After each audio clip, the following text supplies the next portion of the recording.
Welcome to Property Deconstructed. It's all about property and the lifestyle, whether you're renting or you're buying, thinking about the lifestyle, maybe building your wealth through property. It's a collective wisdom. That's right. Mark Errichiello from Master Advocates. I'm Pat Panetta from Tell Your Story Media, and we're back with Property Deconstructed. G'day, Mark. Hey, Pat. Good to see you again. Yeah, thanks for the introduction as well. Collective wisdom about our own thoughts and experience in the industry, but as well as our special guests sharing their thoughts and wisdom and experiences or lessons which can help people in the market or just share where people need help as well. Leah Calnan is the founder and director of Metro Property Management and also Property Management Training and Consulting, the past president of the REIV during the COVID-19 pandemic, which was a big challenge, which we'll cover off in our session today. Leah, welcome to our studios and thanks for your time. Thank you. Thanks for having me. It's exciting. Oh, welcome. Yeah, very exciting. Thanks so much for agreeing to come into the studio as my well. Pleasure. I know you've got a wealth of experience and wisdom to share. We take care of buyers and vendor advocacy mainly, but we have a small property management department. And during the pandemic, I couldn't have sung your praises more, the way you handled your presidency position, the updates late at night. There was so many changes. Yeah, it was full on. It was full on. Wasn't it? It was either listening to Daniel Andrews on the news or checking in where Leah could get updates for us for the property sector. So it was my children were well versed on legislation changes. Yes. Mum was in the background sort of giving all the updates. Well, property management, that's what we're going to focus on here. So maybe a brief definition. I know our viewers and listeners sort of are in the property world, but managing people's properties with rent and that sort of thing? Property management certainly changed over the years. I've been doing it for close to 30 years now, and the introduction of new legislation about 3 years ago, it's more complex. More strategy needed, more education. It's a very complex world now. I'm learning that from just hosting this with you, Mark. It is more complex and there's a lot more things to think about, and that's why we need experts in that space now to guide people through. On the changes and reforms, it really needs to be advocated to have more voices across a balance in the industry, considered approach, not just the consumers and tenants, but also experienced agents like Leah in the property management space that can actually help advise on the legislation as well. That's more effort and emphasis there to balance training in understanding the reforms, the minimum standards, but as well as how there's an effect with the interest rates on investors, tax talks on investors and land tax, other factors that all compound. There needs to be more incentives for the investors to keep going and supplying the market. Is that the disappointing bit? The incentive isn't there now, or it's being removed, or they're attempting to remove it? I think in the current government structure, investors will never really be provided with the incentives that they need to be provided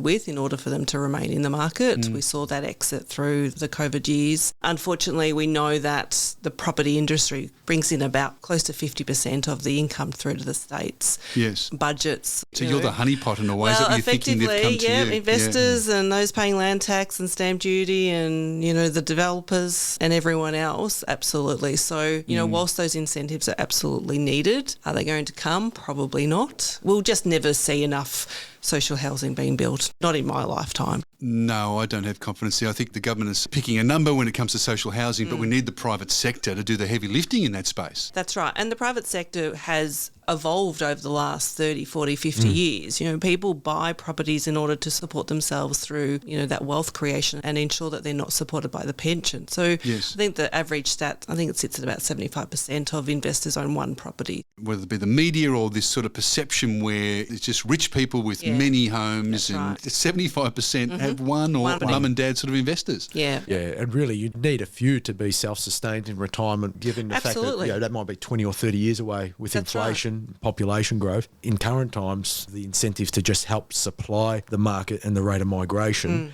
that's probably more important. Government can focus on fixing the infrastructure problems and everything else with their budgets as well. Has the government potentially going to shoot themselves in the foot? As you say, they get lots of tax revenue from that sector, but by hitting everybody over the head so hard and creating the disincentive, they may just be causing a problem for themselves. And that problem has been coming for the last few years. We saw the increase in sale valuations and sale prices. So there was a real opportunity for people to actually exit the market. But now, probably more than ever, we need property investors, not just the mums and dads, but we need those investors who own 2, 3 or 4 properties. They are the ones that provide that housing. They will look at different opportunities in the marketplace, because without those people, we're just not going to have that supply.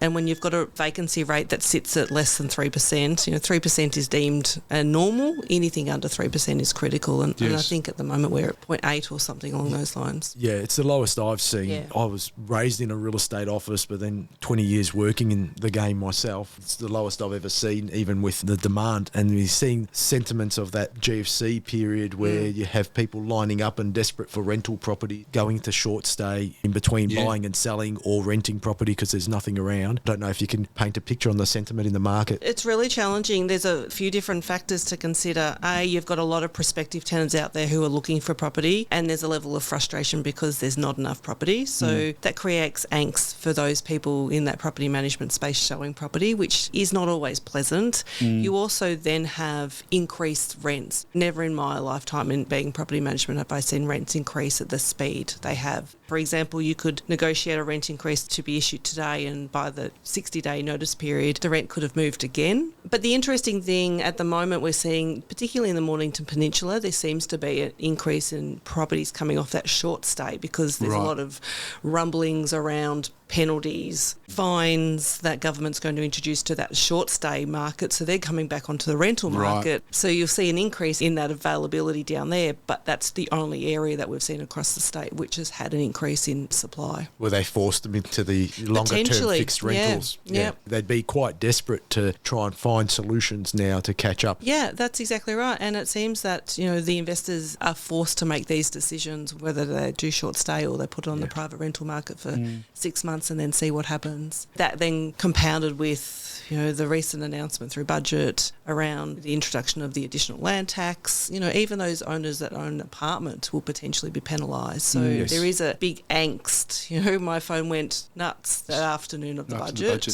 Because owners are like, I'm out. I can't do anymore. Yeah, the straw that breaks the camel's back in a sense. And some say, oh, well, you claim that on tax. It's still a cash flow issue. Yeah. And where's the incentive? You don't want to just break even. You're investing and putting yourself out there and working harder. It's not like it's just change in their pocket. They're working harder, longer hours. To maintain this investment. And make a future for themselves and their family when they do retire. And you're not making any sort of fat on it while you're renting it out, and then you're going to pay a big lump of tax at the end of the year. Yeah, exactly. And we've seen increased costs from, not just land tax, but we've seen it with council rates everywhere. Those costs continue to increase with the new legislation. We all want properties that are safe for the consumer, but we've seen things around the height of range hoods. Range hood arguments on range hoods between 10 millimetres, just ridiculous. And what was, I guess, building code regulation and standards at the time compared to residential tenancy minimum standard, there's grey areas. And I think that's where sometimes you go mad with legislation and over-analysing things that are safe. If it's safe... That's right. They make rules that are written on paper, and then when they roll out in reality, it's causing problems. From a practical point of view. That's right. And this particular government, they don't take advice from anyone. No, they're not.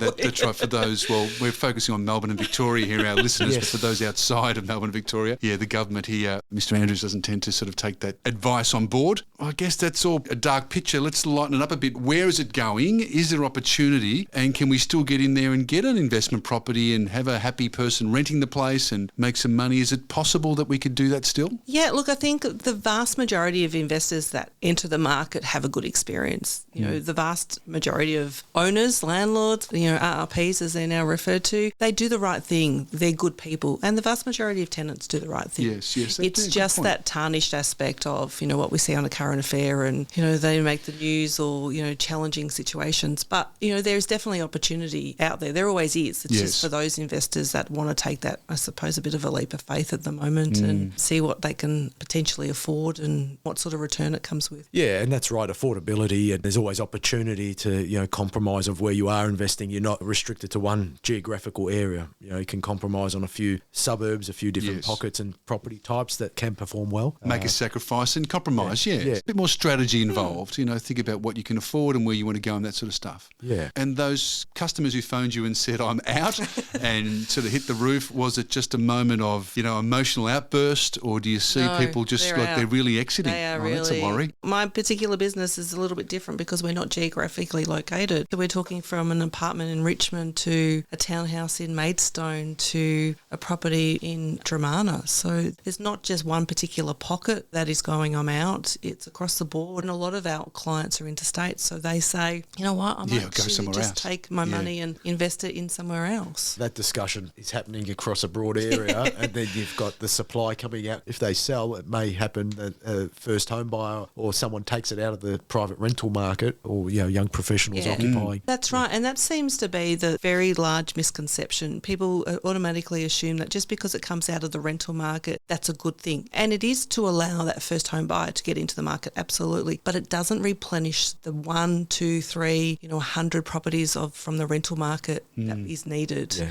So it's a good thing on one side, but it's actually in the overall longevity of the private rental market, it just continues to compound the issue. Yes. All the students will be coming back. Yeah. A lot of revenue and money for the universities and for the whole economy. They're all coming back. Where are they going to live? That's right. And people that just can't afford to buy in the rental market, they need a roof over their head. So it actually is a collective effort to incentivise private landlords to buy more property and supply the market. It helps the renters and keep a balance of consistency. I was going to ask, Leah, I know this has been a great discussion, but if you can stay on for another episode. Yeah, sure. Time, I can talk about property management for hours. There's a lot more to discuss, especially around the migration part and supply. So okay. We might wrap up episode number 9. We're at already, Pat. All right, and we'll come back with Leah. I've got a question about it being bitten by a donkey during a live update. Okay, well, that's coming up. Yeah.